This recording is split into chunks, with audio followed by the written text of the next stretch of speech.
এক রাতে দুই মাতাল রাস্তা দিয়ে হাঁটছিল। কিছুক্ষণ যাওয়ার পর প্রথম মাতাল বলল, ওই যে বিল্ডিংটা দেখছিস, এটা কিন্তু আমার বিল্ডিং।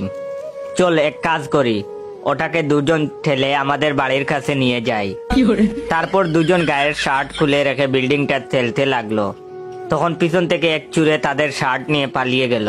কিছুক্ষণ পর দ্বিতীয় মাতাল বলল, আমরা বিল্ডিংটাকে ঠেলে অনেক দূরে নিয়ে এসেছি। প্রথম মাতাল বলল, কি করে বুঝলি? দ্বিতীয় মাতাল বলল, দেখ না, আমাদের খুলে রাখা শার্ট কি আর দেখা যাচ্ছে? আর সেই মাতাল হলো আমার ভিডিওটা এইমাত্র যে দেখতেছে। আমি এত কষ্ট করে ভিডিও বানাই, অথচ সে লাইক কমেন্ট শেয়ার করে না। নেশায় থাকে তাই ভিডিওতে লাইক কমেন্ট শেয়ার করে না। যদি নেশায় না থাকো আর মাতাল না হয়ে থাকো, অবশ্যই আমার এই ভিডিওতে লাইক কমেন্ট শেয়ার করে 10,000 লাইক কমপ্লিট করে দিবা। ধন্যবাদ।